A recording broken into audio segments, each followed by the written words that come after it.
In the iron grip of dawn, the camp awakens.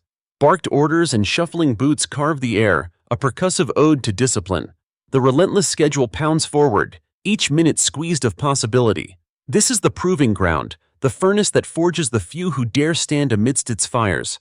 The recruits shuffle in tight lines, their expressions grim and focused, yet tension crackles like static in the frigid morning mist. And in the shuffle of bodies, an undercurrent brews, one that hangs uneasily over the lone figure of Amara. Amara stands slightly apart from the cluster of other recruits, her back straight as a steel rod. Her uniform is immaculate, creased neatly, boots polished to a mirror shine. But she doesn't blend in. She can't.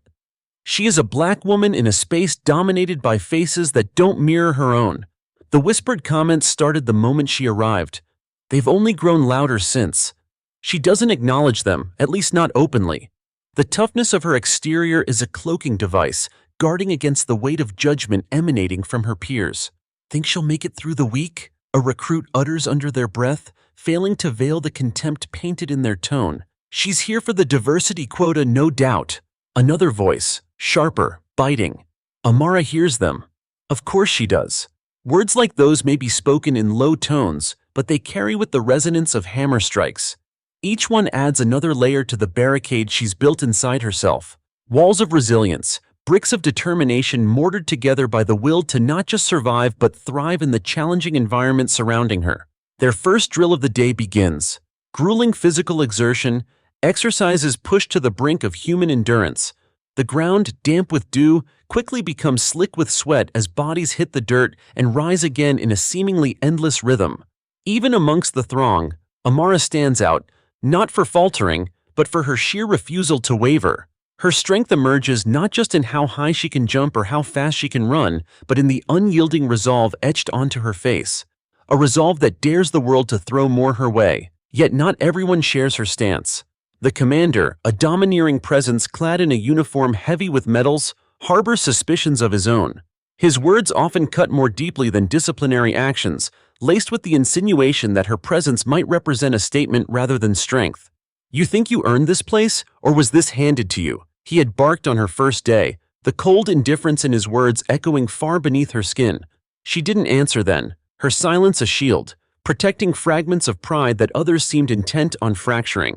By the middle of the day, tensions shift gears. During lunch, if the meager rations qualify for such a term, conversations drop to whispers as the commander enters the hall.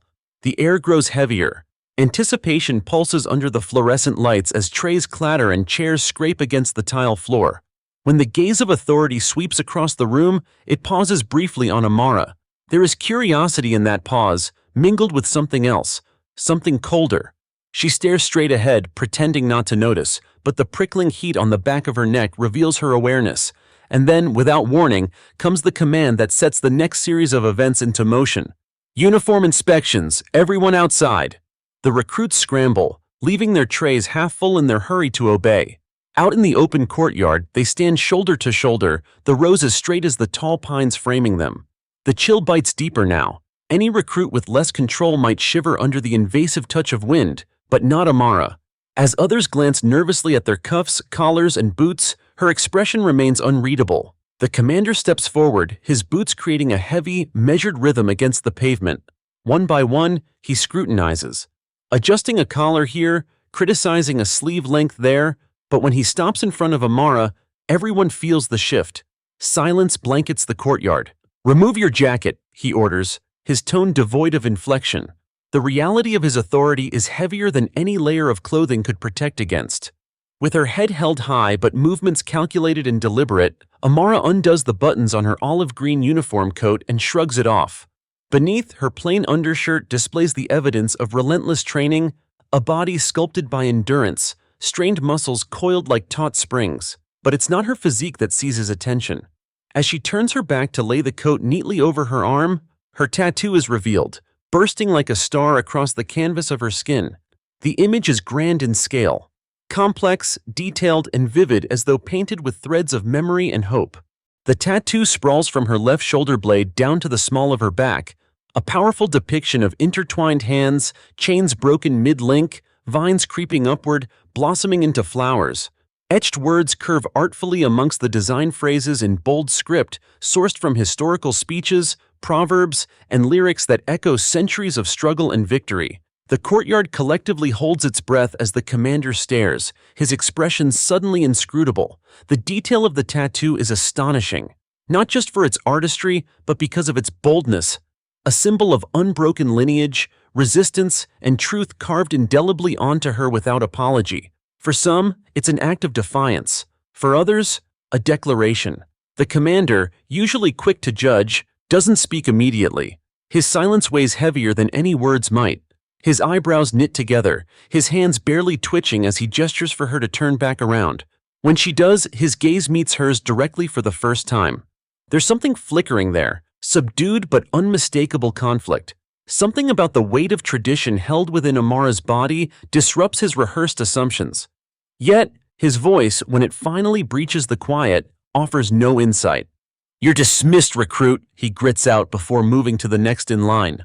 The dismissal feels unfinished, like a comma left hanging instead of a full stop. Other recruits glance sidelong at Amara as they're dismissed too, curious, awestruck, some still judging. But the timeline of the day twists on a new axis, its rotation now centered not on the drills or inspections, but on the image still imprinted in their minds like a blazing sigil. By evening, word spreads fast. Rumors ripple through the camp about the tattoo and its meaning. Each retelling distorts the image further, layering new meanings, judgments, and revelations. Some admire her audacity, others question why anyone would bring that part of themselves to a place like this, where vulnerability is often punished. Later, in the dimness of the barracks, Amara sits quietly on the edge of her cot. Her own thoughts remain elusive. She is too tired to wrestle them into clarity. Around her, shadows of recruits glide noiselessly as they prepare for the next day. Occasionally, she catches flickered glances aimed her way, only for eyes to dart away when she makes accidental contact. What begins as tension soon becomes tangible. A shadow lingers at the doorway, broad shoulders and stormy presence. The commander steps into view. What follows is a conversation, curt and carefully danced around formality. He references discipline, uniformity, remarks on her display, but it's not an outright reprimand, not entirely. There's hesitation in some of his words, as though saying too much or too little might tip a delicate balance. Amara listens, speaking only when prompted. When he leaves, nothing feels concluded. She shuts her eyes once the door creaks closed and the silence of the barracks resumes, but her reprieve is short-lived. A sharp knock echoes, not on her door, but somewhere deeper into the night beyond their quarters. A distant alarm follows, sudden and jarring, shredding the bleak comfort of what remains of her night. Recap: Amara's defiance through her tattoo captures the camp's attention, challenging authority and igniting unease. But as the night deepens, a sudden commotion signals that tensions have only just begun to rise. Night persists with a tense stillness. Amara's mind churns, replaying the events of the past day. Her bunkmates sleep fitfully, their collective unease creating a shared silence. She stares at the barracks ceiling, its surface dimly illuminated by the faint glow of moonlight breaking through narrow windows. The sharp clatter of a distant bootstep suddenly breaks her reverie. It grows louder, closer, a march that seems deliberate and inevitable. The barracks door creaks open and a soldier enters. It's not the commander but one of his lieutenants, a man named Staff Sergeant Kilroy, known for his unwavering stoicism and a voice perpetually rasped by years of barking commands. His eyes sweep the room, settling finally on Amara. Without preamble, he speaks, his tone crisp and unyielding. "Recruit Amara, on your feet. You're needed for immediate duties." Amara rises without hesitation. The flood of adrenaline chases away whatever fatigue lingered in her body. She senses the keen eyes of her peers following her as she slips into her boots and jacket. Questions sprout in the air between the recruits, though they remain unspoken. Kilroy doesn't offer clarity. He pivots sharply, expecting her to follow. As they step into the frozen embrace of the night, the crisp wind gnaws at Amara's exposed skin. The camp's silence is unnerving, disturbed only by the faint hum of distant machinery and the occasional bark of a guard dog. "What's happening, sir?" Amara ventures after several moments of walking, her voice steady but laced with an undercurrent of curiosity. Kilroy's head shifts slightly, though he doesn't break stride. "Not your place to question, recruit." Eyes forward. The exchange closes as abruptly as it began. tension tightening like a noose around Amara's thoughts. Their destination soon becomes apparent: the commander's quarters. A modest but authoritative structure sits apart from the other buildings, draped in the kind of solemnity that commands respect or fear. Kilroy halts just shy of the entrance, his hand motioning her forward. Inside, Amara hesitates briefly but steps forward, the wooden door groaning as she pushes it open. The commander stands at the room's center, his figure illuminated by the warm glow of an overhead lamp. His uniform is immaculate, as always, but there's a peculiar edge to his posture. He regards her not with derision, but with something more calculating.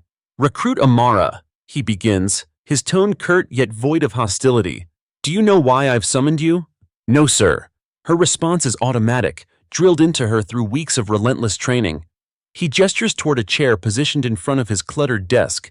"Sit." She does, her movements deliberate, measured. The commander circles behind her, his boots a steady cadence against the wooden floor. Amara resists the urge to turn her head, her gaze fixed on the desk's surface, a battlefield of scattered documents, maps, and photographs. Amidst the chaos, a file with her name scrawled across the tab catches her eye. "I've reviewed your record," he states abruptly, breaking the silence like a bullet-piercing glass. "Your academic achievements, extracurricular activities, physical testing scores, they're impressive." He stops directly behind her, the weight of his presence pressing down like a tangible force. "And yet, you're an outlier. Do you understand what that means?" She nods slowly, sensing the question is rhetorical. "It means," he continues, his tone sharpening, "that you disrupt the flow of this place. This camp functions on uniformity, on the erasure of individuality for the sake of collective strength. And then there's you." His voice drops, almost a whisper. "You, with your defiance inked into your skin." Amara's jaw tightens, but she remains silent. The tattoo, as vibrant and symbolic as it is, has always been a part of Hera, testament to her heritage, her family's struggles and triumphs. To her, it's not defiance, it's truth. The commander moves to face her, leaning against the desk with arms crossed. "You've made yourself a target, recruit." The others talk, they question.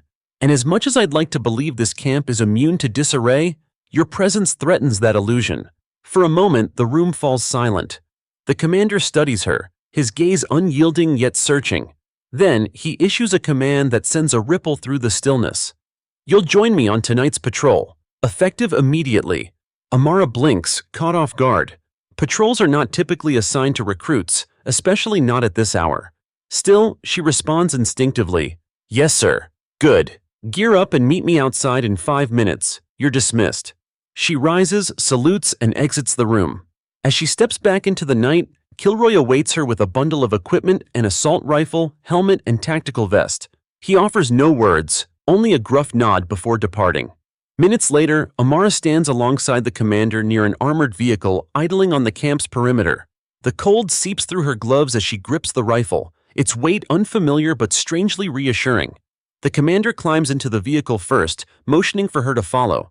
The driver, a stone-faced corporal, exchanges a brief glance with her before shifting the vehicle into motion.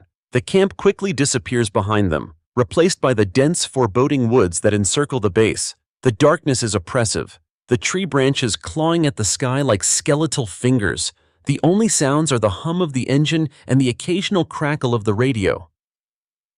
"You've been quiet," the commander remarks suddenly, breaking the monotony. "I expected questions." "With respect, sir, I assumed I wasn't at liberty to ask," she replies evenly. He chuckles, a low, mirthless sound. "Smart answer." He pauses, his gaze shifting to the window. "Tonight's patrol isn't standard. There have been incidents, unauthorized movements near the boundary. Could be locals, could be something else. Either way, it's a risk we can't ignore." Amara nods, digesting the information. Her grip on the rifle tightens slightly. The vehicle eventually halts at a clearing, the headlights cutting through the inky blackness. The commander and Amara disembark, their boots crunching against the frosted ground. The driver remains behind, scanning the perimeter from the safety of the vehicle's interior. "Stay close," the commander instructs, his voice low but firm. "And keep your weapon ready." They move in tandem, their footsteps barely audible against the forest's ambient hum. Amara's senses sharpen, every shadow and sound magnified. The patrol feels endless, the tension coiling tighter with each passing minute. Then, it happens. A rustling sound to their left, faint but deliberate. Amara freezes, her rifle instinctively raised. The commander signals for silence, his hand hovering near his holstered sidearm. "Identify yourself!" he calls out, his voice slicing through the darkness. No response. The rustling ceases, replaced by an eerie stillness. Amara's pulse quickens, her breath visible in the frigid air. Her tattooed back feels almost like it's burning beneath the layers of her uniform, a strange and sudden sensation. And then, a figure emerges, not human but a silhouette that defies logical comprehension. It moves with an unnatural grace, its form shifting and undulating as though composed of shadows. Amara's instincts scream at her to fire, but a commanding hand on her shoulder stays her action. "Wait!" the commander whispers, his tone uncharacteristically uncertain. The entity stops just beyond their line of sight, its presence more felt than seen. A low, resonant hum emanates from it, vibrating through the air like an unspoken warning. For the first time, Amara sees something flicker in the commander's eyes, not authority, but fear. Before either of them can react, the figure vanishes, swallowed by the night as though it had never been there. The clearing falls silent once more, the forest holding its breath. Without a word, the commander beckons her to follow as they hastily retreat to the vehicle. Once inside, he barks orders to the driver, "Back to base, now." As the vehicle speeds through the woods, Amara glances at the commander. His usual composure is fractured, his hands gripping the dashboard with white-knuckled intensity. Whatever they encountered, it wasn't something here the camp was prepared for. By the time they return, the camp is alive with activity. Alarms blare, and personnel scramble like ants disturbed from their nest. Amara dismounts, her legs shaky but her resolve firm. The commander doesn't address her, his attention consumed by the chaos unfolding around them. She lingers near the vehicle, her thoughts a whirlwind of questions and doubts. The night's events have shattered whatever semblance of normalcy the camp maintained, and yet she feels an odd sense of clarity, a belief that whatever challenges lie ahead, she's ready to face them. Recap. A late-night patrol leads to an unsettling encounter in the woods, leaving Amara and the commander questioning what they've seen. Back at the camp, the sense of unease escalates, signaling that the night's events are only the beginning of a larger mystery. The camp vibrates with an edge of disquiet as dawn barely breaks through the veil of night. The alarms that tore through the still darkness hours before remain heavy in the air, an unspoken warning that crackles like static between each recruit. Amara blinks against the fragmented remnants of sleep, her body sore from the tension and her mind circling the unknown. The events of the patrol play in ceaseless loops behind her eyes, the shadowed entity, the commander's fear, the weighted silence of their retreat. None of it makes sense, and for that, it gnaws at her nerves like a persistent itch she can't reach. The barracks are a hive of restrained chaos. Recruits glance to each other in between pulling on uniforms, their movements swift but steeped in whispers. Rumors, speculation. Amara catches enough passing phrases to know that the alarm hasn't been resolved. If anything, the camp sits on a wire stretched taut to its breaking point.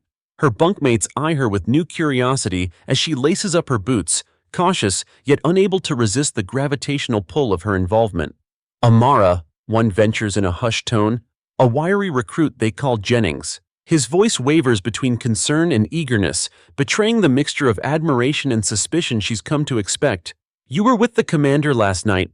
What did you see?" Her jaw tightens, fingers pausing over the knot she secures. She debates withholding something more private, internalized, a protective instinct that flares even in the smallest interactions. But Jennings and the others who now lean subtly in her direction aren't prepared for silence. "Nothing," she says finally, the word clipped but truthful enough, "nothing we could name." The answer, ambiguous yet unsettling, grips the small group like a tightening fist.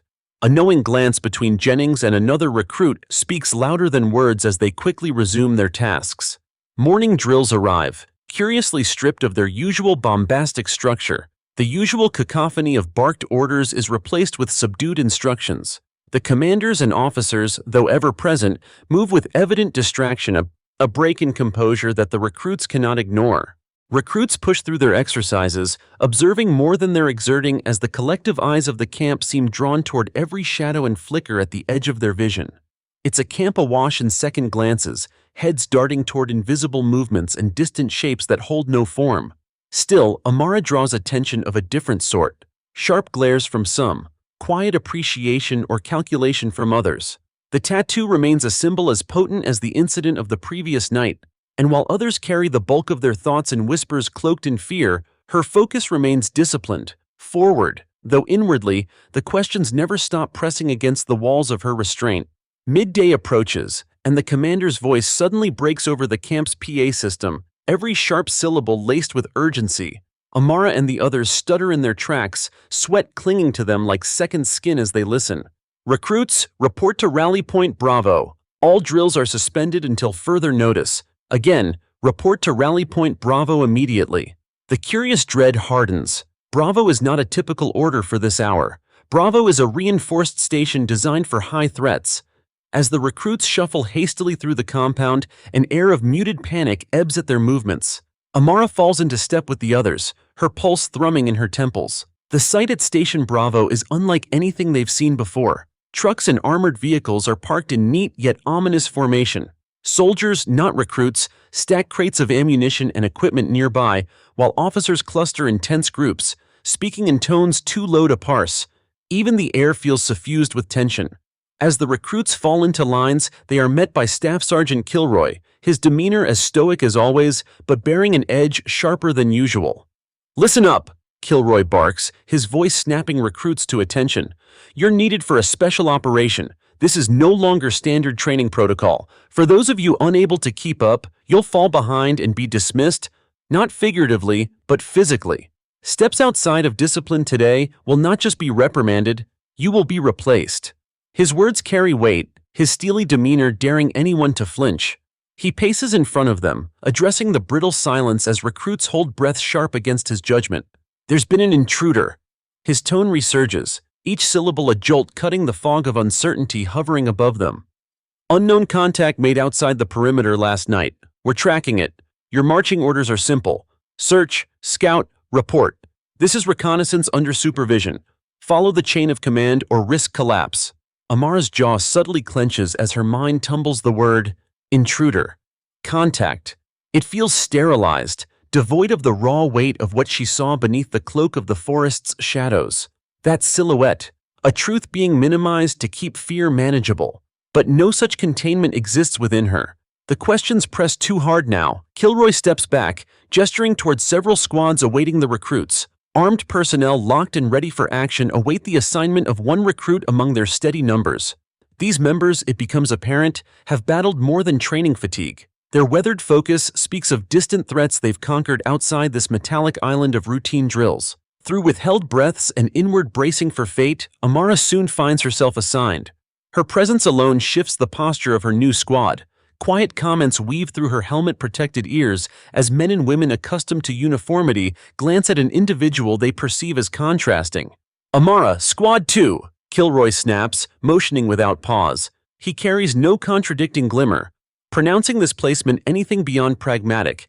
Despite the murmurs orbiting her veins, a figure breaks from one nearby corner, a local team sergeant misaligning the shoulder straps holding their rifle merely to suppress an audible scoff as they say, "Well, tattoo recruit, time to walk the fence line alongside shadows you've shrugged over." Cocking her head, both curious at Audacity's brevity mixed slightly with mirroring amusement, Amara finds herself replying neutrally calm in return. "A shadow casts longer strength than enemies expect. See you between fences where fear's volume shrinks." This cryptic bar evokes subtle pauses from several peers nearby, unsure where boldness ends, but an inner suspicion thinks, "A day continuous with change?" The assigned squad deploys swiftly but maintains deliberate composition. Rifles hover against uneven air suddenly thickened further, just slightly west outside surveillance towers, gating entry zones near Bravo's tree-lined borders.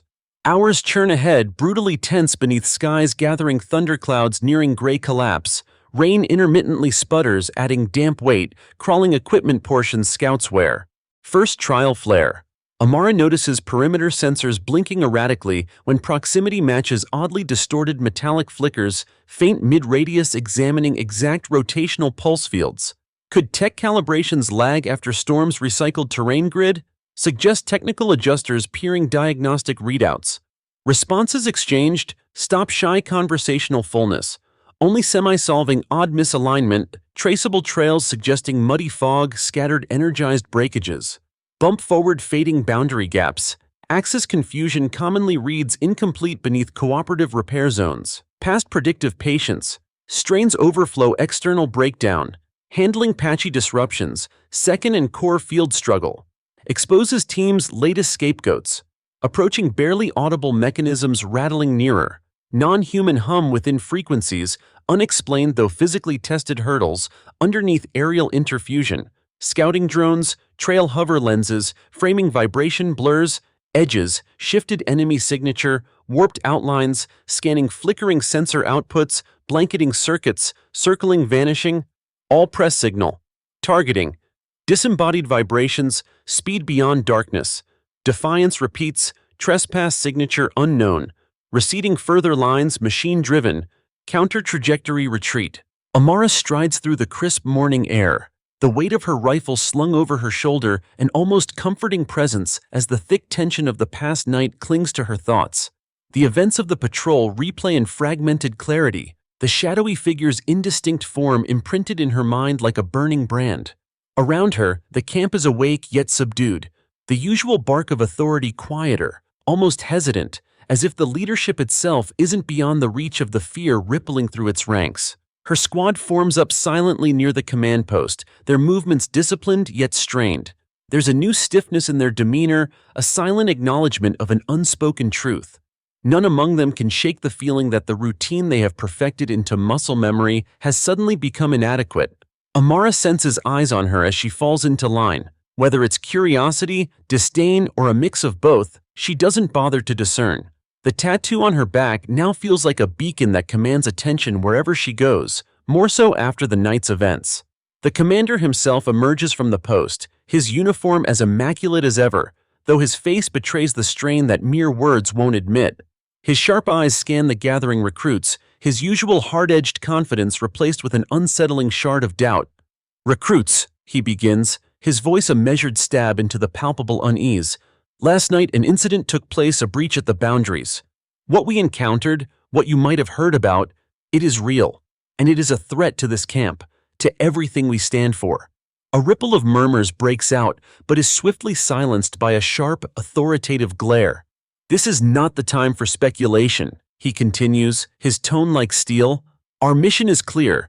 We are here to protect, to ensure that nothing disrupts the stability we have built. But the rules have changed. You'll be working alongside reconnaissance teams today, beyond the boundaries." His eyes linger for the briefest moment on Amara before continuing. "You'll scout, you'll observe, and you'll report. And above all, you will stay disciplined." Dismissed. The squads break formation to gear up, the churn of movement accompanied by the rustle of fatigues and the metallic clinks of weapons being checked and loaded. Amara follows her assigned team, their leader a grizzled sergeant with a scar running across his brow, giving him a perpetual expression of severity. "You've been causing waves, recruit," he mutters, as they head toward the armory, his tone free of reproach but filled with measured curiosity. Amara doesn't respond, knowing anything she says will likely be taken as confirmation of whatever he already believes about her. Instead, she focuses on readying herself for what lies ahead. The weight of the rifle, the snug fit of her tactical vest, the adrenaline coursing faster through her veins. It all sharpens her into focus. Whatever they will find beyond the boundaries, she plans to meet it head-on. The squad's advance is cautious as they move outward, leaving the relative safety of the camp behind. The hardened tracks of previous patrols guide their steps at first, but as the perimeter sensors fade into the background, the terrain becomes rougher.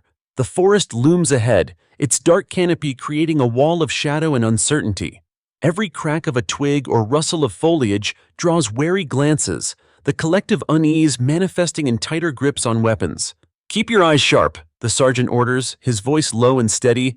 "This isn't a drill, and I'm not dragging anyone back who can't pull their weight." The words are meant for everyone, but Amara feels them rest heavier on her shoulders. She tightens her grip on her rifle, her senses heightened to every sound and movement around her.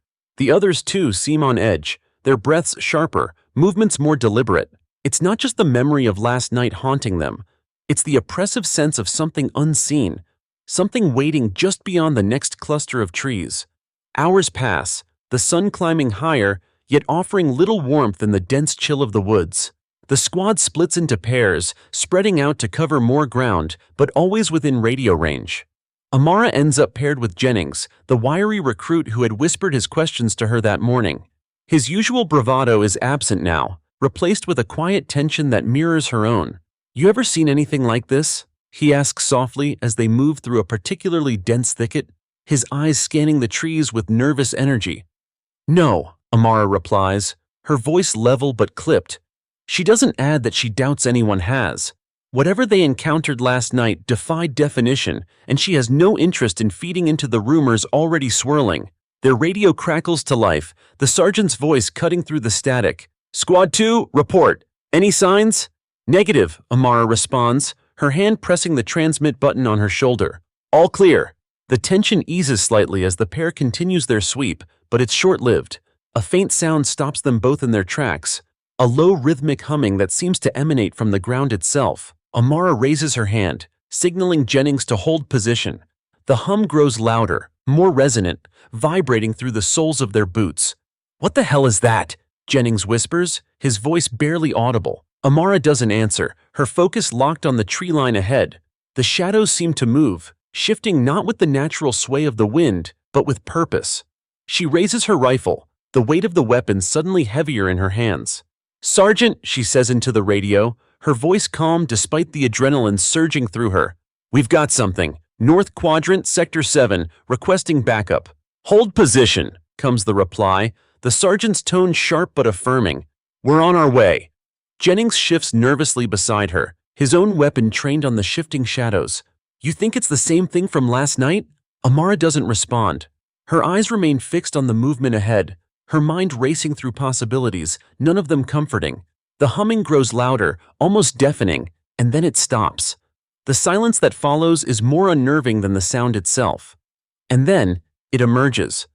The figure is indistinct at first, a mere suggestion of a shape in the gloom, but as it steps into the dappled light filtering through the canopy, its form becomes clear. It is tall, its elongated limbs bending in ways that defy natural anatomy. Its surface seems to shimmer, as though its very being is composed of liquid shadow. And its eyes too, glowing orbs of pale, cold light fixate on Amara and Jennings with an intensity that freezes them in place. Amara forces herself to move, her training kicking in as she shoulders her rifle and takes aim. Her breath steadies, her finger poised on the trigger, but something holds her back. The figure doesn't advance. It simply stands there, watching, its presence heavy and unmoving. "Sergeant, we've got visual," she says into the radio, her voice steady. "It's..." Before she can finish, the figure moves, not toward them, but upward, its form dissolving into smoke and shadows as it ascends into the canopy. The forest erupts into chaos as the rest of the squad arrives, their weapons drawn and voices overlapping in hurried demands for information. "It's gone," Amara says, lowering her rifle. "It went up." The sergeant steps forward, his eyes scanning the treetops with equal parts suspicion and concern. "What do you mean up? Where?" Amara gestures vaguely, frustration bubbling just beneath the surface. "It didn't move like anything natural. It vanished up into the trees, like smoke." The squad exchanges uneasy glances, their fear palpable. No one speaks the thoughts on their minds, but Amara can see it in their eyes. Whatever this thing is, it's not something they were trained to face. "All right," the sergeant finally says, his voice firm despite the uncertainty in his expression. "We fall back, regroup at the perimeter. This isn't over." As they make their way back through the woods, Amara feels the weight of what just occurred settling heavily on her shoulders. The thing they encountered defies explanation, and its very existence challenges everything they've been taught to believe. But as the trees thin and the camp comes back into view, a new resolve hardens within her. The tattoo on her back burns, the symbol of her heritage and defiance, a silent reminder of who she is and what she stands for. Whatever this thing is, whatever it represents, she knows one thing with certainty. It won't break her. As the squad crosses the perimeter, the alarms blare once more, a jarring cacophony that shatters the fragile calm. The sergeant's expression darkens as his radio crackles to life with frantic voices reporting another breach, this one deeper inside the camp itself. Amara doesn't hesitate. She tightens her grip on her rifle and prepares to face whatever comes next. Recap. While scouting beyond the camp's boundaries, Amara encounters a shadowy figure that defies explanation, its presence unsettling and inhuman. As tensions rise, a new alarm signals that the battle may have already reached their doorstep. The hinges squeal slightly as the heavy metal gate swings shut behind Amara and the squad. The camp itself looms ahead, but any semblance of normalcy has been shattered. Sharp commands are barked through radios, officers shout orders, and a frenetic energy pulses through the air like a live wire. Amara glances over her shoulder, her heart still racing from the encounter in the woods. The image of the shadowy figure is seared into her mind, its glowing eyes haunting whenever she closes her own. But there's no time to dwell. The alarms blaring across the facility demand urgency. Her squad hurries through the gate, falling into step with soldiers who are mobilizing in all directions. The camp feels transformed, no longer a structured hub of control, but a battleground on the verge of chaos. Amara stays alert, scanning her surroundings for any sign of danger. The weight of her rifle is oddly grounding, a tangible reminder that she can face whatever comes. "Squad, to the command center now!" the sergeant barks, jerking his head toward a large building at the heart of the camp. His voice pierces through the clamor, cutting through her fog of tension. Without hesitation, Amara and the others fall in line, their boots pounding against the pavement as they run. The barracks and training grounds blur past them, replaced by the imposing structure that houses the camp's nerve center. Inside, the atmosphere is no less charged. Radios squawk with bursts of unintelligible chatter, officers pace with purpose, and technicians hammer away at keyboards. Maps and monitors dominate the room, their screens flickering with thermal images and surveillance feeds. At the center of it all stands the commander, his presence as commanding as ever, but marked by a subtle yet undeniable tension. His eyes narrow as the squad enters. "Report," he demands, his tone sharp but steady. The sergeant steps forward, his voice as even as he can manage. "Encounter in the woods, sir. North Quadrant, Sector 7. Unknown entity made contact visual confirmed by recruit Amara and Jennings." The commander's gaze snaps to Amara, piercing and unrelenting. "And?" Amara straightens, her voice calm despite the turmoil within. "It approached us but did not engage. Its movement was unnatural. It dissipated into the trees before the squad arrived." The commander's jaw tightens, his eyes flicking toward a nearby monitor displaying the camp's perimeter sensors. "We've been tracking breaches since last night. Whatever this is, it's probing us, testing our defenses." "Orders, sir?" the sergeant prompts, his hand resting lightly on the butt of his sidearm. The commander exhales sharply, his fingers tapping against the map on the desk. "We tighten the perimeter, double patrols. No one goes outside the gates without authorization. We hold the line here." Tension radiates through the room as his words sink in. The unspoken fear is palpable. The unknown entity isn't just a disruption, it's a direct threat. As the commander issues further instructions, Amara feels a prickle of unease. The figure in the woods wasn't just testing physical boundaries.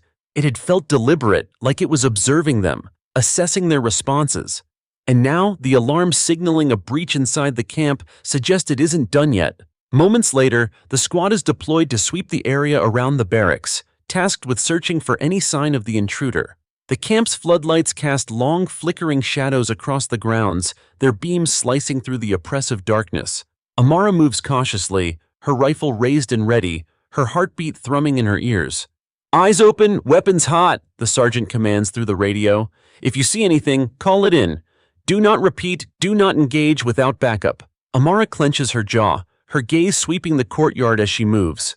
The silence of the camp feels deafening, broken only by the occasional pop of static over the radio or the faint rustle of the wind. Every shadow seems to shift and dance, and the weight of the unknown presses heavily on her chest. Jennings, walking a few paces behind her, whispers nervously, "You think it's in the camp? The thing from the woods?" "I don't know," she replies curtly, her focus unwavering. "But stay close." The squad splits into smaller units, each tasked with covering specific sections of the camp. Amara and Jennings skirt the edges of the vehicle depot, their boots crunching softly against gravel.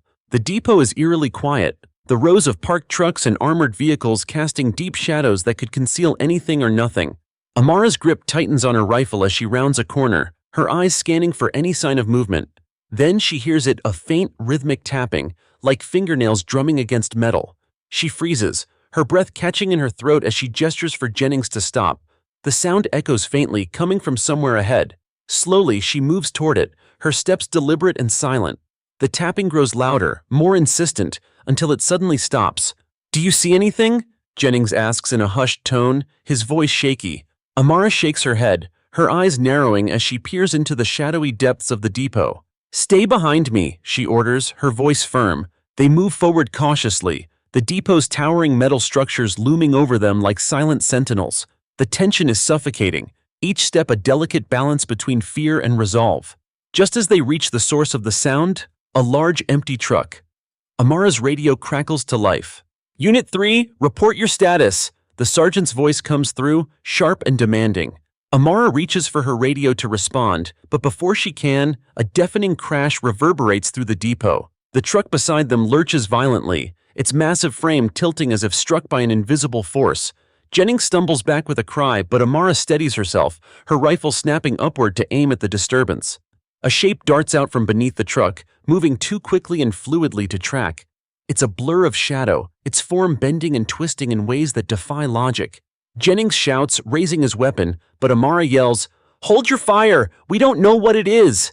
The entity halts just at the edge of the floodlight's beam, its form partially obscured but unmistakably otherworldly. Its glowing eyes lock onto Amara, and she feels a chill race down her spine. It doesn't attack. Instead, it seems to study her, its gaze piercing and unrelenting. For a moment, the world narrows to just the two of them, the air between them heavy with unspoken tension. Then, as quickly as it appeared, the entity retreats, dissolving into the shadows and disappearing from sight. Amara exhales sharply, her body trembling with the release of adrenaline. Jennings stares at her, his face pale. "What the hell was that?" he breathes. "I don't know," she admits, her voice low. "But it's still here. Let's move." They regroup with the rest of the squad near the barracks, where the sergeant is already receiving frantic reports from other units. The camp is under siege, but not in any conventional sense. The entity or entities move like ghosts, their attacks more psychological than physical. Equipment fails inexplicably, shadows shift unnaturally, and a pervasive sense of dread grips everyone. As the night drags on, Amara finds herself standing with the sergeant outside the command center, her rifle slung over her shoulder as they confer with other squad leaders. The camp is on high alert, its inhabitants teetering on the edge of panic. "This isn't sustainable," one of the squad leaders says grimly. "We're being toyed with, and we don't even know what we're dealing with." The sergeant nods, his expression grim. "We need answers, and fast." As if on cue, the commander steps out of the building, his face set with steely determination. "Gather your squads," he orders. "We're locking this camp down. No one sleeps until we figure out what's going on." Amara exchanges a glance with Jennings, who looks like he's barely holding it together. The events of the night have shaken everyone, but Amara feels a strange resolve rising within her. Whatever is happening, she refuses to back down. The tattoo on her back feels like a brand of defiance, a silent promise to herself that she will face whatever comes with courage. As the squads disperse to their assignments, Amara tightens the strap of her rifle and heads back toward the perimeter with Jennings by her side. The camp's floodlights flicker intermittently, casting eerie patterns across the ground. The night feels alive, charged with an energy that defies explanation. And somewhere in the shadows, the unseen threat watches, waiting for its next move. Recap. The camp is in chaos as shadowy entities infiltrate its boundaries, their nature and intentions unknown. Amara and her squad encounter one of the figures, but it retreats before they can engage. With the entire camp on high alert, the relentless tension builds as they prepare for the next encounter. Night has settled over the camp like a shroud, the kind of darkness that feels almost oppressive in its weight. The sounds of frantic activity have lulled into a tense quiet, broken only by the occasional crackle of walkie-talkies and the faint thudding of boots against pavement. Sparse beams from the perimeter searchlights sweep methodically across the camp, illuminating fragments of the scene before they disappear again into blackness. Every breath, every movement feels magnified as if the entire camp is holding its breath against the unknown revelations lurking just beyond the veil of shadows. Amara sits on a crate near the vehicle depot, rifle resting across her lap, her back rigid despite the exhaustion threatening to creep in. Around her, the rest of her squad mills quietly, each member absorbed in their task of examining gear or monitoring their surroundings.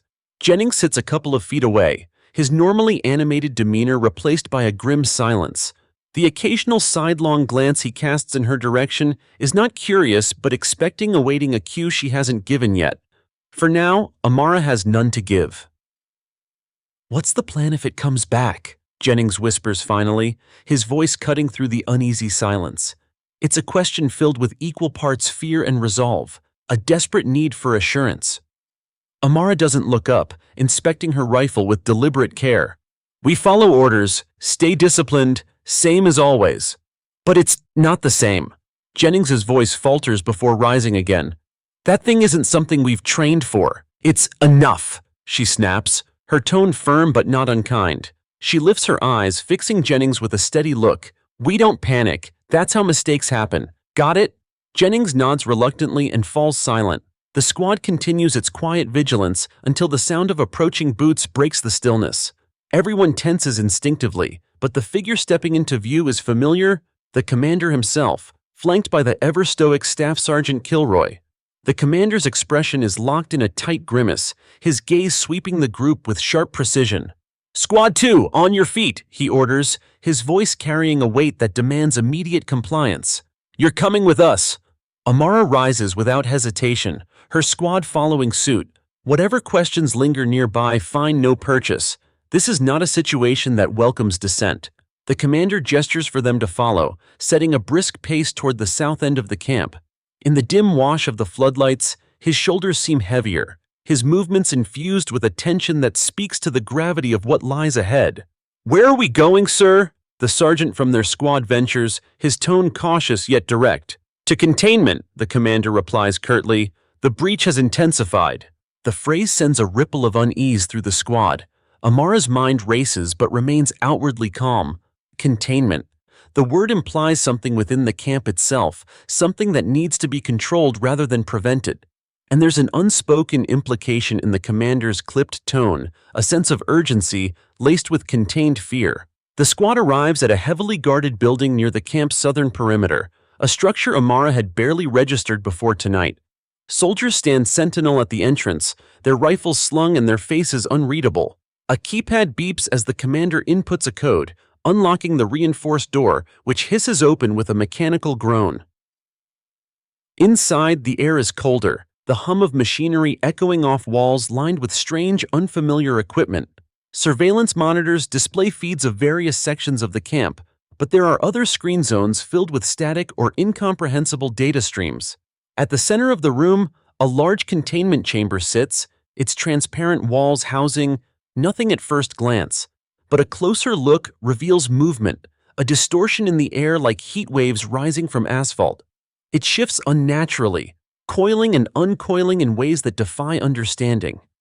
"What is that?" Someone from the squad whispers, their voice barely audible. The commander stops in front of the chamber, his eyes fixed on the amorphous shape as it utters a single deliberate word. "Classified." Amara steps closer, her instincts sharpening the longer she stares at the entity. Though it lacks a defined form, it exudes presence, a tangible wrongness that seems to press against the edges of comprehension. Her tattoo burns faintly beneath the layers of her uniform, an awakening of some deeper awareness she can't yet name. "Why are we here, sir?" she asks, her voice steady despite the churn of questions inside her. The commander finally turns to her, his gaze heavy. "You've seen it, in the woods. Whatever connection it sought to make with you, it's not accident or coincidence." "That's not an answer," Amara presses, her tone remaining even but firm. He exhales sharply, barely contained frustration evident in the motion. "We don't fully understand these things yet," he admits, his tone lowering. "Call them entities, intrusions, projections. Take your pick.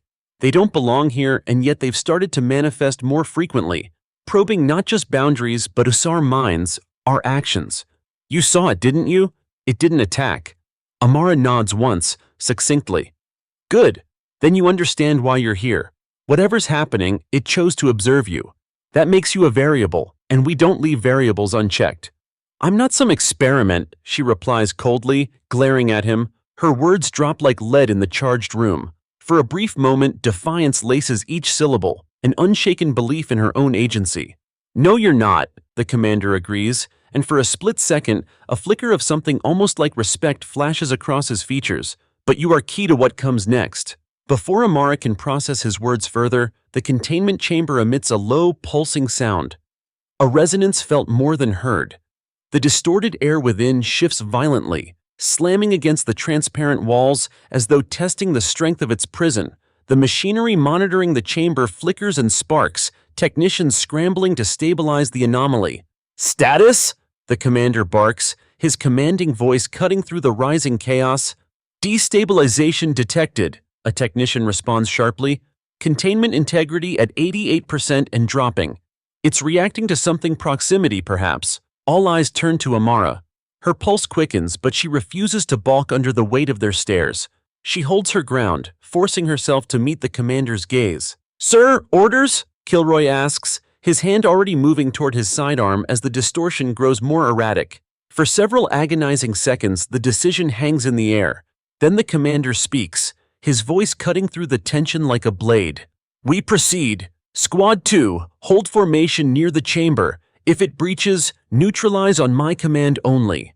Amara's instincts scream against the logic of the command, but discipline keeps her reactions measured. She moves with the others to take up formation, her rifle raised and trained on the containment chamber. Her breathing slows, her senses heightening as she locks onto the swirling mass within. The pulse from the chamber grows stronger, reverberating through the floor and into Amara's very bones. Her tattoo burns hotter now, the sensation startling enough to pull her attention inward for a brief moment. And in that fleeting distraction, the chamber shatters. The explosion of sound and light disorients the room, a deafening roar as the entity surges out. Equipment sparks and dies, plunging the space into half-darkness illuminated only by the creature's ghostly form. The squad reacts instantly, their training taking hold as they fan out and reposition themselves to corner the anomaly. "Hold fire!" the commander shouts, his voice barely audible over the chaos. "It's non-lethal until proven otherwise." The entity doesn't advance or retreat. Instead, it hovers in place, its shifting form coalescing briefly into a vaguely humanoid outline before dispersing again. Its glowing eyes lock onto Amara, freezing her in place with their unnatural intensity. It moves, not toward the squad, but toward the opposite wall, phasing through solid metal as though it doesn't exist. Alarms blare as the containment room's automatic lockdown protocols engage. Kill lights flood the space, casting the remaining room in sterile, washed-out hues. Amara's mind reels. Can you contain what refuses even the rules of physicality? "Sergeant, take your squad and pursue. Non-lethal measures only," the commander orders, motioning brusquely toward the now-broken entrance. Amara barely registers the steps she takes, adrenaline surging as they file into the corridor. The entity moves unnaturally fast, but leaves just enough trace behind, a faint hum, a shimmering residuated track without visual contact. It's deliberate, leading them deeper into the labyrinthine structure with unsettling ease.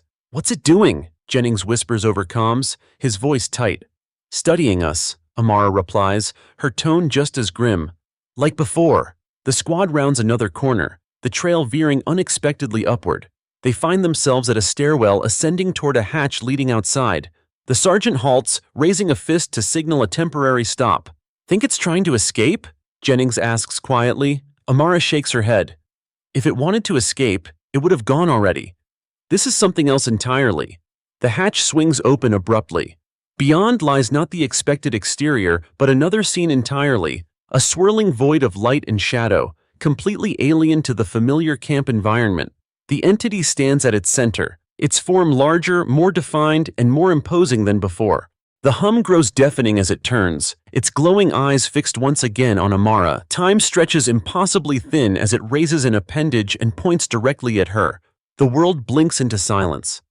Recap.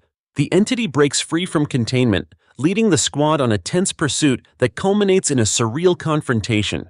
As the anomaly alters reality itself, Amara becomes its undeniable focus thrust deeper into the heart of the unfolding mystery. The fractured reality collapses around Amara, fading into an overwhelming void silent yet dense with meaning, a suffocating absence that presses against her from all sides. The void takes no form and every form at once. Shadows swirl, illuminated by pulses of light that seem to originate from nowhere and everywhere, enveloping her as if she's caught in the eye of a storm that doesn't belong in the natural order. No sound, no ground, no up or down, every sense is disrupted, suspended between fear and awe. Yet somewhere deep in her consciousness, she's aware of it watching her, not with eyes in the traditional sense, but with a presence so profound it feels as though it's dissecting every fiber of her being, unraveling her soul like a thread from fabric. The feeling is intimate and consuming, but as terror teeters on the brink of overtaking her, a sharp and clear realization pulls her free. This thing, whatever it is, does not intend harm, at least not yet. It is probing her, measuring, weighing. And then, just as abruptly as the void consumes her, she's thrust back into the frigid night. The sting of the cold air on her skin feels almost crippling, like knives slicing through her after the suffocating numbness of the anomaly's otherworldly domain. She drops to one knee, heaving for breath. Around her, the squad is frozen in place, their weapons raised but ineffective. They're gazing into the swirling chaos beyond the opened hatch, where the entity had transported, revealed. Something terrifying and grand, an unnatural plane that shifted the lines of reality yet again. The loud, commanding bellow of the sergeant snaps through the haze, cutting through the squad's paralysis. "Contain yourselves! Regroup at the bottom stairwell now!" Amara stumbles to her feet, clutching her rifle to steady herself as she moves to rejoin her squad. Instinct drives her legs forward even as her body protests with confusion and shock. Her breathing stabilizes with every step, though her heartbeat remains a rapid, hammering pulse echoing in her ears. Jennings grabs her arm, his grip firm and trembling simultaneously. His face is pale, his wide eyes desperately searching hers for some kind of explanation. "What was that?" he whispers, his voice barely audible. "What did it show you, Amara?"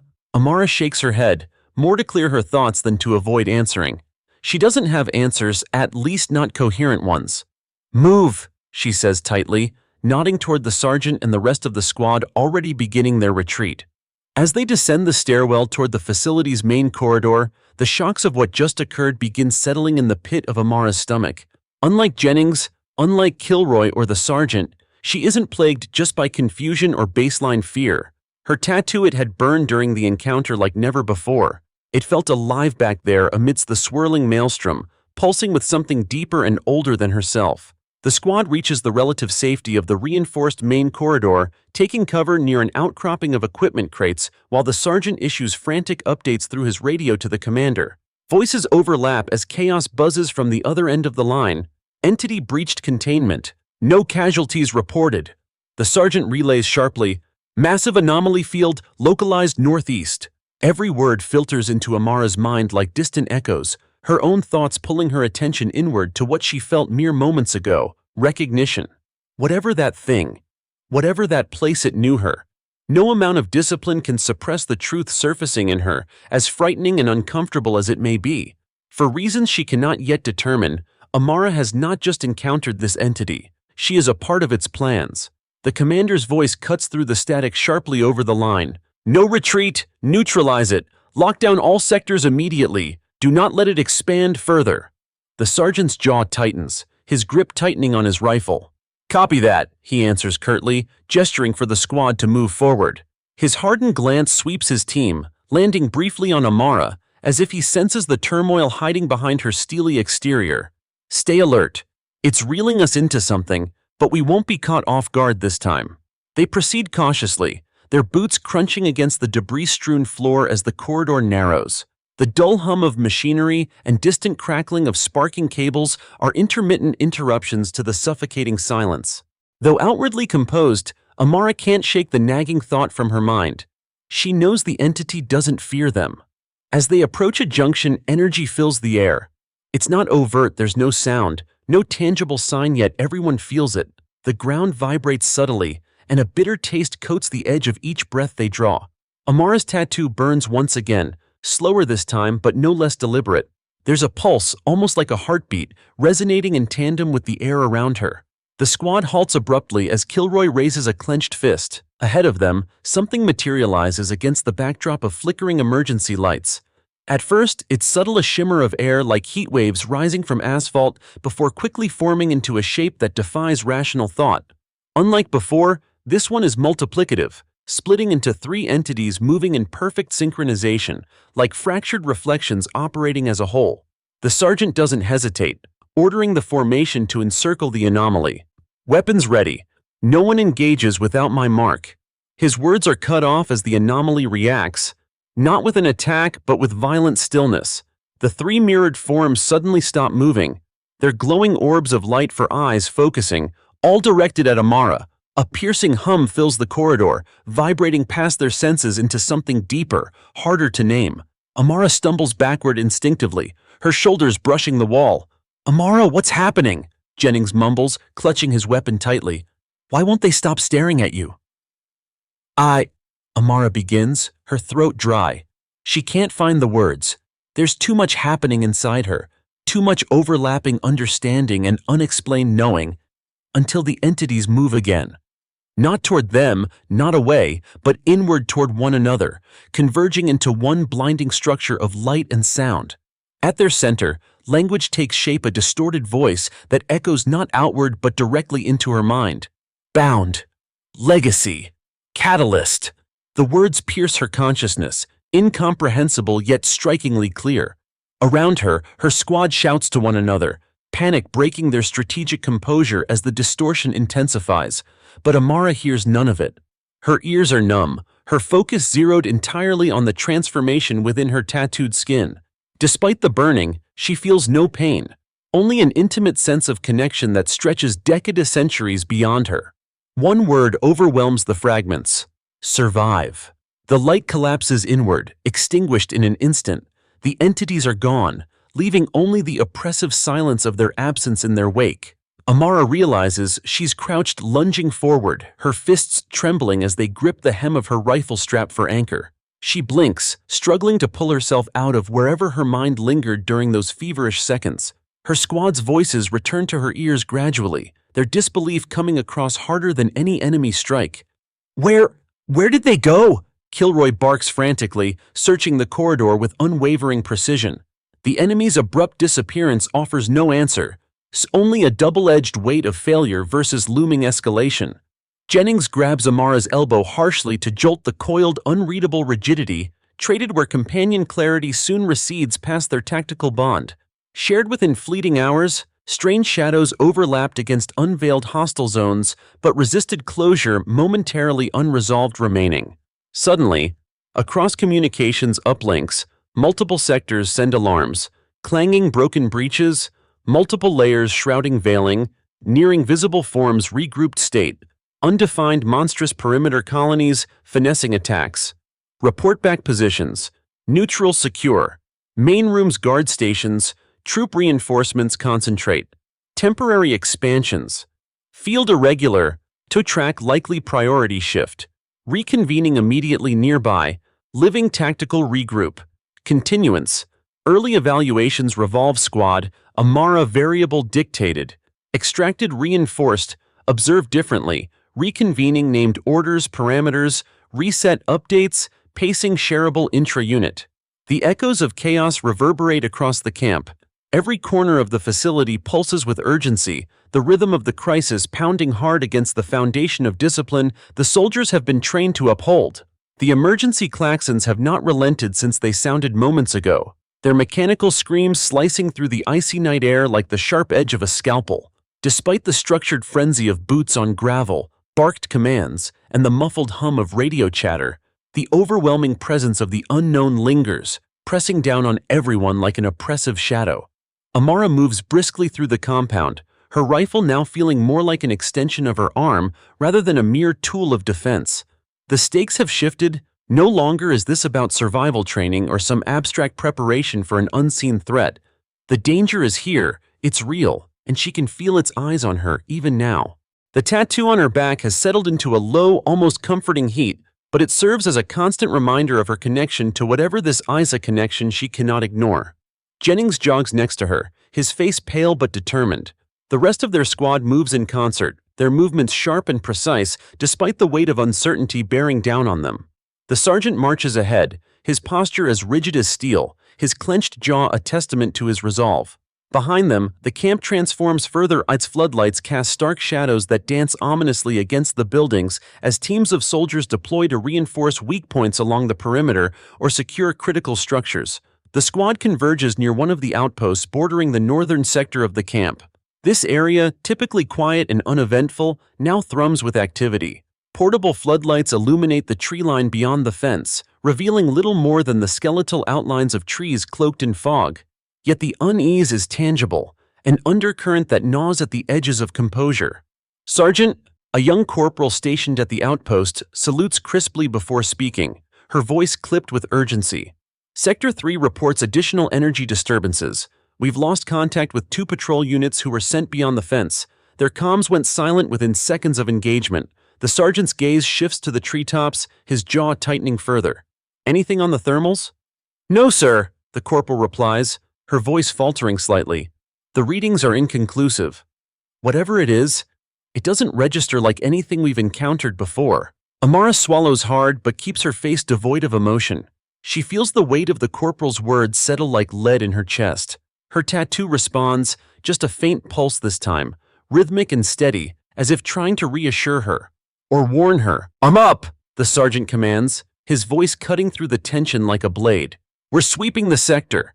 Eyes sharp, arguments later. Amara falls into position with Jennings at her side, every nerve alight and ready. Her squad moves in deliberate formation, advancing toward the mist-laden tree line beyond the perimeter. The cold bites against her exposed skin, but it almost feels distant, irrelevant. Her focus tunnels to the task at hand. The moment they cross the fence, the air changes. It's subtle at first, a faint shift in pressure, but then it deepens into something more sinister. A low hum vibrates beneath the surface of her awareness, barely audible, yet undeniable. Each step forward feels heavier, as though the earth itself resists their advance. "This is wrong," Jennings mutters under his breath. "It's too quiet." Amara nods imperceptibly, her eyes scanning every shadow, every branch, for signs of movement. The fog grows thicker the deeper they push into the forest, swallowing the beams of their flashlights and reducing visibility to mere feet. Twisted silhouettes of branches reach out like skeletal hands, their gnarled forms distorted and surreal in the dim light. A sudden crack echoes through the woods, followed by a low, guttural sound that doesn't belong to any known creature. The squad halts instantly, rifle snapping to aim in the direction of the noise. Amara's pulse quickens, her finger hovering over the trigger as she scans the obscured landscape ahead. The sound repeats, louder this time. "Closer, stay together," the sergeant warns, his voice barely above a whisper. "Do not engage unless absolutely necessary." We move as one. The squad advances slowly, their weapons raised and ready. Amara feels the tension in the air coil tighter with every step. The humming grows louder, more resonant, vibrating through her bones. Her tattoo's heat intensifies, spreading warmth across her back like a warning flare. She doesn't understand it, but she knows one thing with certainty. Whatever is out here is watching them. Then, it happens. The fog ahead shifts unnaturally, parting as if pulled by an unseen force. A figure emerges, tall and indistinct, its form shimmering as though made of liquid shadow. It moves with an unsettling grace, its elongated limbs bending in ways that defy natural anatomy. The faint glow of its eyes cuts through the darkness, locking onto the squad with an intensity that drives the air from Amara's lungs. "Hold!" the sergeant orders sharply, but the command does little to ease the creeping dread. The figure doesn't advance or retreat, it simply stands there, its presence heavy and overwhelming. Amara's breathing slows, her focus narrowing. The figure turns its glowing gaze directly to her, and for a moment, the world around her fades. All she can see, all she can feel, is the weight of its eyes on her. A voice a presence brushes against her mind, a whisper that carries no sound but fills her with profound understanding. "Survive," it says, echoing the word she'd heard in the containment room. But this time, it's layered with something deeper and an urgency that sends chills racing down her spine. "Amara!" Jennings's voice pulls her back to the present, the panic in his tone snapping her back into focus. The figure is gone, vanished into the fog as though it were never there. But its absence is no relief, the humming persists, louder now, reverberating through the air like a storm building to a crescendo. The squad barely has time to react before the forest erupts into chaos. The ground shakes violently, and from the mist, more forms emerge. These are smaller, less defined, but no less menacing. Shadows that dart and twist with unnatural speed, their movements erratic and unpredictable. The air is alive with the sound of their approach, a cacophony of guttural growls and distorted screeches. "Contact!" the sergeant shouts, firing the first round. The crack of his rifle echoes through the forest, signaling the squad to engage. Gunfire erupts, the staccato bursts of muzzle flashes illuminating the fog in brief, searing flashes. Amara moves on instinct, her training taking over as she fires into the shifting mass of shadows. The creatures are fast, their forms flickering as though phasing between dimensions. Each shot seems to stagger them, but does little to stop their advance. Jennings fights beside her, his breaths coming in ragged gasps as he unloads his rifle. "There's too many," he yells, his voice barely audible over the chaos. "Hold the line," the sergeant commands, his voice resolute despite the odds. The squad tightens their formation, their focus honed as they push back against the onslaught, but it's not enough. The creatures keep coming, their numbers seemingly endless. Amara's arms ache from the recoil of her rifle, her fingers trembling as she reloads. And then, without warning, a brilliant light pierces the fog. It descends from above, washing over the battlefield in a radiant glow that halts the creatures in their tracks. The shadows recoil, their distorted forms writhing as though in pain before vanishing into the mist. The light lingers for a moment longer before fading, leaving the forest still once more. The squad stands in stunned silence, their weapons lowered but their grips tight. Amara's heart pounds in her chest, her mind racing to process what just happened. The fog begins to lift, revealing the aftermath of forest scarred but eerily serene, as though the chaos had never transpired. The sergeant speaks first, his voice steady but tinged with disbelief. "Regroup! We're heading back to base." Amara nods, her thoughts a whirlwind as the squad retraces their steps to the perimeter fence. The glowing eyes, the wordless message, the blinding light all churns inside her, demanding answers she doesn't yet have. But one thing is clear. Whatever this is, it's far from over. The camp is a hive of desperation as the early morning air churns with frost and frantic activity. Every corner bustles with soldiers and recruits, the machinery of a militarized response operating on an unsteady axis of fear and urgency. Tents flap wildly in the sharp winds that howl past the barricades, and the floodlights, once reassuring, cast more shadows than they erase, their beams flickering erratically as if overburdened by the weight of the long, unbroken night. Amara moves through the chaos with purpose, her rifle heavy but steady in her hands. Though her body aches from exhaustion, her movements are precise and deliberate. The events of the past hour replay in fragmented loops in her mind, the figures in the fog, the glowing eyes that pierced her, the blinding light that swept in like divine intervention and left behind nothing but unanswered questions. Jennings is by her side, his face pale but tense with determination. Fear pools in his wide eyes, yet he doesn't falter. "Whatever that light was," he mutters just loud enough for her to hear, "it was on our side, right? It wasn't with them?" Amara doesn't respond immediately. Her thoughts are too tangled, her focus too sharp on the present. Whatever side the light might have been on is irrelevant now. All that matters is what comes next. "Eyes up," she says finally, her voice firm but not unkind. "Focus on what's ahead." Jennings nods quickly, shifting his grip on his rifle as they approach the central command tent. Around them, squads of soldiers fan out in disciplined bursts, moving in choreographed urgency toward the perimeter. Brief snatches of shouted orders cut through the din. "Double-check Sector 5. Report any anomalies, no hesitation. Keep that equipment running. I don't care if you have to kickstart it." Inside the command tent, the space is a frenzy of activity. Maps and screens dominate the interior, their glowing displays illustrating the camp's perimeter and beyond. Red markers blink ominously at various points, indicating breaches or suspected disturbances. Officers and technicians argue in hushed but frantic tones, their faces gaunt with exhaustion. The commander is at the center of it all. His posture is rigid, his hands gripping the edge of the strategy table as though the pressure might break it in half. He looks up sharply as Amara's squad enters, his eyes scanning each of them in turn before landing on her. For the briefest moment, something flickers across his expression, something between recognition and resignation, but it vanishes as quickly as it comes. "Report," he commands, his voice cutting through the noise. The sergeant speaks, his words precise and measured. "Sector sweep complete. No contact since the light event. Forest line clear for now, but the ground's unstable. More of our equipment's malfunctioning by the minute." "And the entities?"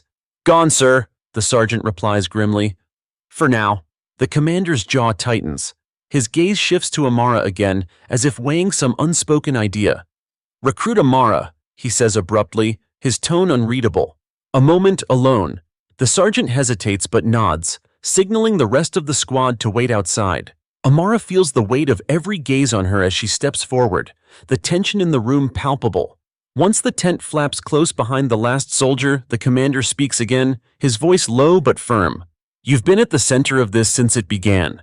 That light in the woods, the entities locking onto you, none of it is coincidence. He takes a step closer, his sharp eyes boring into hers. So tell me, Amara, what exactly are we dealing with? It's not an accusation so much as an admission of desperation, a plea for clarity. Amara straightens, her jaw set as she meets his gaze. I don't know, she says evenly, but I can feel it. They're connected to me somehow. The tattoo, she pauses, hesitant to divulge something so personal, but the commander's unwavering stare leaves no room for retreat. It reacts to them. It burns when they're near. It feels like they're trying to tell me something. And what are they trying to say? The commander presses. She shakes her head. I don't know, but whatever it is, it's not random. They're watching us, watching me, because they want something. The commander exhales sharply, running a hand through his graying hair. We don't have time for feelings or guesswork, recruit. We need facts, tangible, actionable intel. Something we can use before this camp collapses under its own panic. You think I don't know that? Amara snaps before she can stop herself. The words hang in the air like a gunshot, and for a moment, silence smothers the room. The commander's eyes narrow, but he doesn't respond immediately. Instead, he studies her, allowing the weight of her words to settle.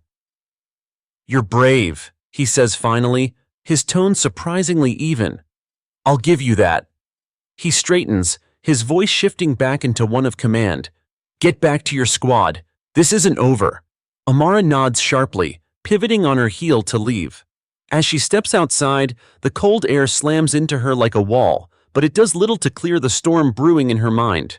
Jennings looks up as she approaches, his expression questioning, but she shakes her head. No time, we need to focus. The squad is redeployed to the southern perimeter, where the defenses are weakest.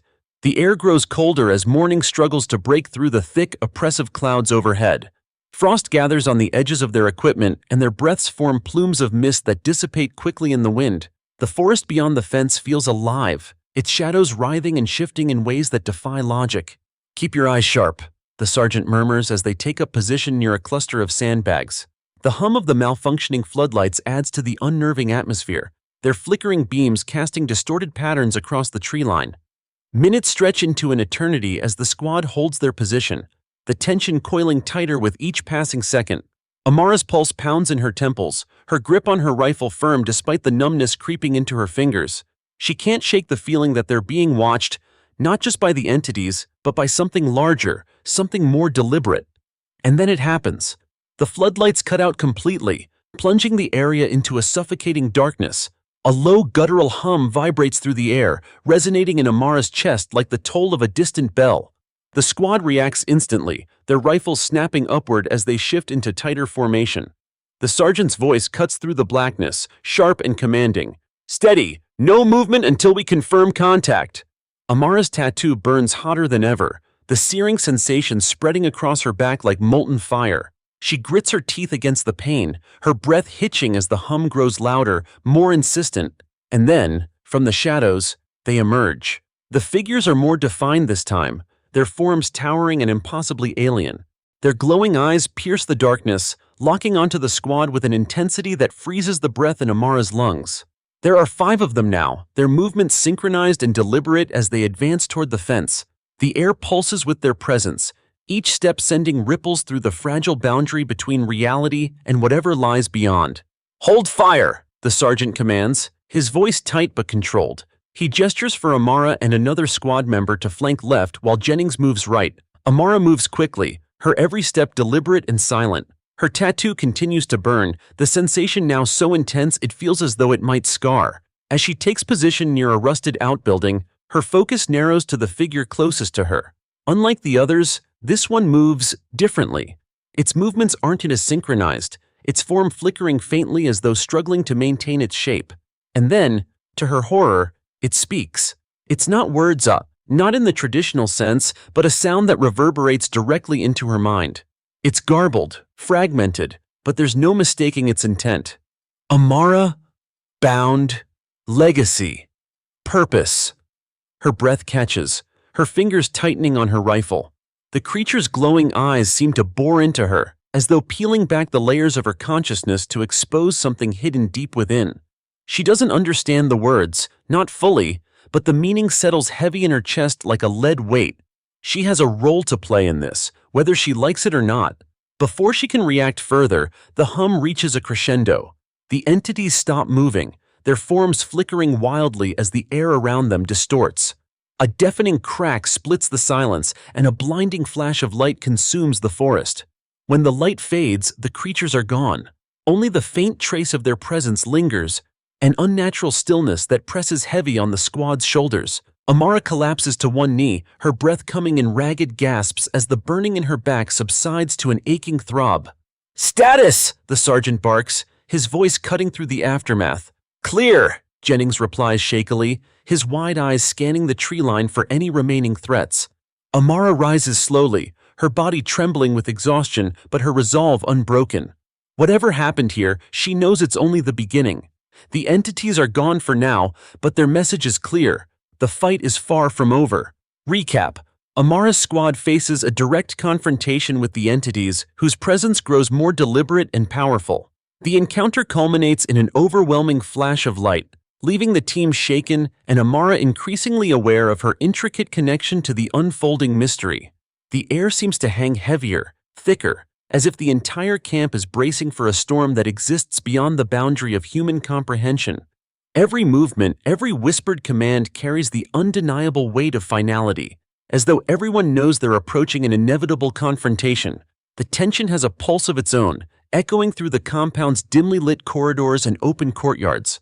Amara stands at the edge of the southern perimeter, her back flush against the cold metal of the fence. The chill of the steel seeps through her uniform, grounding her amidst her racing thoughts. Jennings crouches beside her, visibly trembling as his knuckles whiten around the grip of his rifle. The rest of the squad forms a loose semicircle around their sergeant, each soldier's expression a veneer of stoic professionalism barely concealing the cracks of dread beneath. Ahead of them, the forest seems alive.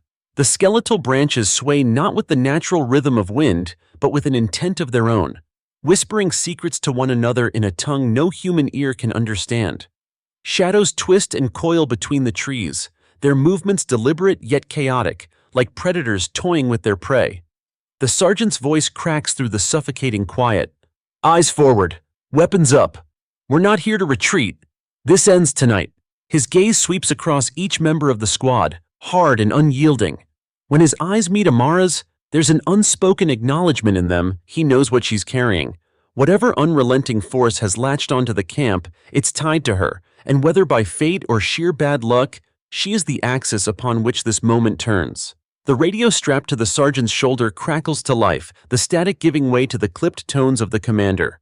"Hostile entities detected on the northern boundary, multiple squads already engaged. Maintain position on the south and secure your sector, understood?" "Understood, sir," the sergeant replies, his voice calm but carrying an edge sharp enough to cut steel. He twists the dial on the radio, silencing it before motioning for the squad to fan out. Jennings leans closer to Amara, his breath fogging up in the freezing air. "It's not just the north, is it?" he whispers, his voice trembling. "They're everywhere, just waiting." Amara doesn't answer right away.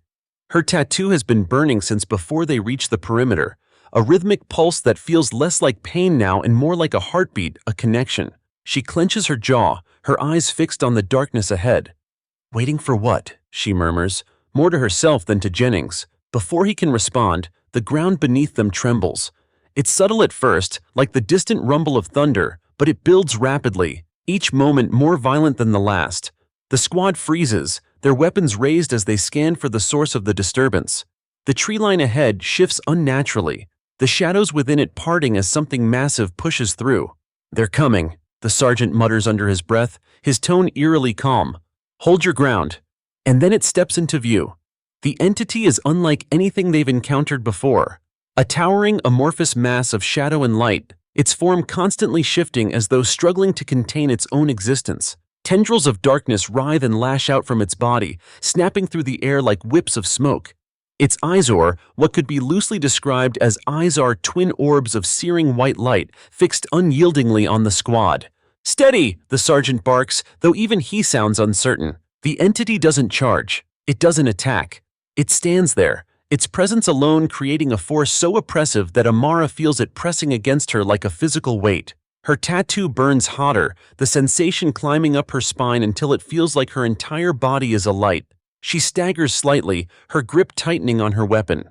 The air vibrates with an unearthly hum, and then it speaks, not with words, but with an overwhelming resonance that bypasses sound and embeds itself directly in the mind of everyone present.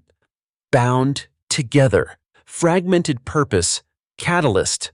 Amara shudders, her knees threatening to give way. The voice isn't just a sound, it's an invasion. A presence that tears through her psyche and latches onto the core of her being. Around her, the other squad members react similarly. Jennings drops to one knee, clutching his head, while the sergeant's jaw tightens as though he's forcing himself to stay upright through sheer willpower. The entity shifts, its gaze narrowing on Amara. She feels it probing her, peeling back the layers of her consciousness like the pages of a book it already knows by heart. And then, just as suddenly as it began, the presence recedes. The entity's form quivers, its tendrils withdrawing slightly as its glowing eyes dim, and then it lunges. It's not a physical attack. The entity surges forward, its form collapsing inward as though funneling itself into the ground.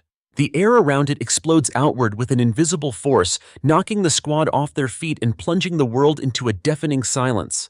Amara feels herself lifted and thrown back, her body slamming into the ground with a force that sends stars bursting across her vision. When she opens her eyes, the world is a blur. The shadows have overtaken the area, swirling with a ferocity that borders on sentience. Her ears ring, and for a moment, she thinks she's gone deaf, until she hears it again. The voice, louder this time, clearer. Legacy, survive, adapt. She pushes herself up, her limbs trembling as she looks around. The squad is scattered, each member struggling to rise amidst the chaos. The sergeant is shouting something, but his words are swallowed by the cacophony of the entity's presence. Jennings is on his hands and knees, coughing violently but visibly alive. And then she sees it. The light. It begins as a faint glow, emanating not from the entity but from her, specifically from her tattoo. The burning sensation intensifies, but it no longer feels like pain. It feels like power. The entity reacts immediately, recoiling slightly as though it senses the change. The shadows surrounding it falter, their movements becoming less fluid and more erratic. Amara doesn't understand what's happening, why her tattoo is glowing, why the entity seems affected, but she knows she can't stop now. Forcing herself to her feet, she steps forward, out of the protective semicircle formed by the squad. The sergeant shouts her name, his voice tight with panic, but she barely hears him. Her focus is locked entirely on the entity, which now seems almost hesitant, its movements slowing as the glow from her back intensifies. "What do you want from me?" she demands, her voice cutting through the din. The entity pulses, its form shifting violently as the resonance deepens.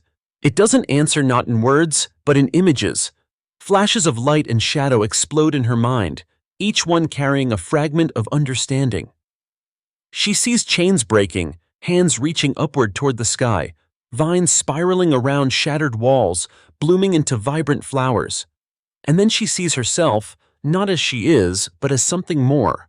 A figure standing at the center of a storm, unyielding as the winds and shadows swirl around her. And then, finally, one word echoes through the visions, clearer than anything else. Resilience. The light from her back surges outward, enveloping the area in a radiant glow that pushes the shadows back. The entity shrieks not in pain, but in something akin to awe, and then it collapses inward, its form imploding into a singularity of darkness before vanishing entirely. The silence that follows is unlike anything Amara has ever experienced. It's not just the absence of sound, it's the absence of presence, as though the entity's very existence has been erased. The air feels lighter, the tension lifted, though a faint hum of residual energy lingers like the aftershock of a quake. Amara lowers her rifle, her hands trembling as the glow from her tattoo fades. Around her, the squad begins to stir, slowly rising to their feet and surveying the area with wide, disbelieving eyes. Jennings stares at her, his expression a mixture of awe and confusion. What did you do?" he whispers, his voice cracking. Amara shakes her head, her breathing unsteady. "I don't know," she admits. "But it's gone, for now." The sergeant approaches, his face grim but relieved. He places a hand on her shoulder, his grip firm but not unkind. "Whatever just happened," he says quietly, "you kept us alive. Let's get back to base." The walk back is silent, each member of the squad lost in their own thoughts. The camp looms ahead, its floodlights piercing through the fading darkness like beacons. But even as they step through the gates, Amara knows this isn't the end. Her connection to the entities, whatever they are, has only deepened, and the message they've left her with is clear. The battle may be over, but the war has just begun. Recap. The southern perimeter becomes the stage for the climactic confrontation as the entity targets Amara directly. Her tattoo's power activates, disrupting the entity and forcing it to retreat, but the final moments reveal a deeper connection to a purpose she's only beginning to understand.